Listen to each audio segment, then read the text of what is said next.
Bonjour à toutes et à tous et bienvenue. Aujourd'hui, on se penche sur une publication assez fascinante. Le Québec sceptique. Bonjour. Oui, et on a le numéro d'avril 2022 qui est particulièrement percutant. C'est le mot. Leur mission, en gros, c'est de promouvoir la pensée critique face à tout ce qui peut ressembler à une pseudo-science, à un dogme, ce genre de choses. Et ce qui est intéressant, c'est qu'ils ne s'attaquent pas seulement, tu vois, à l'astrologie ou aux fantômes. Là, ils vont sur des terrains beaucoup plus glissants. Oui, l'identité de genre, la religion, la liberté d'expression dans les universités. Exactement, des vrais sujets de société, quoi. Du coup, la question qu'on va explorer, c'est que se passe-t-il quand on prend cet outil, le scepticisme, et qu'on l'applique à nos débats les plus enflammés? Est-ce que ça aide à y voir plus clair ou est-ce que ça met le feu aux poudres? C'est ça. Alors, pour bien commencer, il faut peut-être clarifier ce qu'ils entendent par sceptique. Parce que ce n'est pas juste être un cynique qui rejette tout, n'est-ce pas? Bah non, pas du tout. En fait, c'est vraiment le point de départ de leur démarche. Pour eux, le scepticisme, c'est une méthode. Une méthode. Oui, une attitude de questionnement. Ils parlent de doute méthodique, celui qui est au cœur de la science. L'idée, c'est pas de dire ça n'existe pas. C'est plutôt « montrez-moi les preuves ». Exactement. C'est de faire la différence entre une simple croyance, une opinion plausible et une connaissance solide basée sur des faits. Et c'est ce filtre-là qu'ils appliquent à tout. Parfait. Le cadre est posé. Alors, allons-y. Plongeons dans un des sujets les plus complexes qu'ils abordent. Identité et biologie. J'ai lu une analogie dans un article, je l'ai trouvée brillante. Ah oui. Laquelle? Celle du signe. On connaît tous l'idée qu'un seul signe noir suffit à prouver que tous les signes ne sont pas blancs. Oui, c'est la base de la réfutation scientifique. Mais là où ça devient vraiment fort, c'est qu'ils ajoutent un seul signe qui serait à la fois noir et blanc. Ouais. Suffirait à prouver que tous les signes ne sont pas soit noirs, soit blancs. Voilà, et là, on ne parle plus d'une simple exception. On remet en cause la catégorie binaire elle-même. C'est une image parfaite pour introduire l'argument d'Alvaro Bayon sur la biologie du sexe. En fait, il explique que scientifiquement, le sexe n'est pas un trait binaire, c'est bimodal. Bimodal, c'est-à-dire? Ça veut dire qu'il y a bien deux pics de fréquence très nets, tu vois, mâle et femelle, mais qu'il existe aussi tout un spectre de variations entre les deux. Et ce ne sont pas juste des théories, ils donnent des exemples concrets, j'imagine. Tout à fait. L'article mentionne le syndrome de Morris, par exemple, une personne avec des chromosomes XY, donc génétiquement homme, mais qui a une apparence entièrement féminine. Ah oui, Ou les cas d'intersexualité. L'article cite une estimation d'environ 1 cas pour 20 000. Donc l'argument de fond, c'est que cette complexité biologique rend les définitions trop rigides, scientifiquement intenables. d'accord, ça c'est pour la biologie. Mais la revue, elle, ne s'arrête pas là. Elle bascule sur le social, le psychologique, et là, les chiffres sont... Vertigineux. Oui, l'article de Harriet Hall. Une augmentation de 4400% au Royaume-Uni En une décennie. en une décennie. Le nombre d'adolescentes qui demandent un traitement pour la dysphorie de genre. 4400%. C'est un chiffre qui interpelle, forcément. Et c'est ce que l'article explore en avançant l'hypothèse controversée de la dysphorie de genre à apparition rapide. C'est-à-dire? L'idée, ce serait que, pour une partie de ces jeunes, ce mal-être serait lié à des phénomènes de groupe, d'influence, une sorte de contagion sociale, en fait. Ce qui les amène à poser une question assez dérangeante. Face à ça, est-ce que le modèle de soins affirmatif est la bonne approche? Attends, juste pour être sûr, on peut redéfinir ce modèle? Bien sûr. En gros, le modèle affirmatif, c'est une approche qui consiste à accepter, sans la questionner, l'identité de genre déclarée par un jeune. Donc si un ado dit « je suis une fille », on valide et on accompagne. C'est ça. On part du principe que la personne est la seule à savoir qui elle est. On ne va pas chercher d'autres causes possibles à son mal-être. Et c'est là que la revue émet des doutes. Oui, elle relaie une inquiétude face aux interventions médicales qui sont lourdes et souvent irréversibles, surtout chez les mineurs. Elle met ça en perspective avec des données plus anciennes. Lesquels? L'article rappelle que, historiquement, près de 70% des enfants qui avaient une dysphorie de genre finissaient par ne plus la ressentir à l'âge adulte. Attends, 70%. C'est énorme. Mais ces études, elles datent de quand? Parce que j'imagine que le contexte social a beaucoup changé. C'est une excellente remarque. Oui, ces études sont antérieures à l'explosion récente des cas. Et c'est tout le débat. D'un côté, on pourrait dire que ce chiffre était élevé à cause de la pression sociale. Exactement.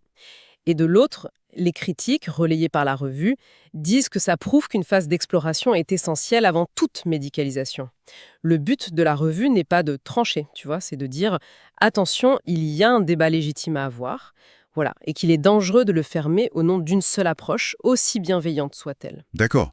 Mais en faisant ça, il ne risque pas d'être vu comme invalidant la souffrance des personnes transgenres? Il tente d'éviter ça en déplaçant le débat sur le terrain du droit. C'est ce que fait l'article de Diane Guilbeault. Ah oui. Elle explore les tensions qui peuvent exister entre les droits basés sur l'identité de genre et les protections basées sur le sexe biologique, acquises de haute lutte par les femmes. Elle donne des exemples, oui, des exemples très concrets. Les maisons d'hébergement pour femmes battues, les compétitions sportives, les prisons. La question c'est, que fait-on quand ces deux logiques de droit entrent en conflit? La revue ne donne pas la réponse, mais elle dit qu'on doit pouvoir en débattre, sans être immédiatement accusé de transphobie. C'est l'idée. Ce qui est fascinant, c'est cette méthode de décortiquer un sujet sous tous ses angles.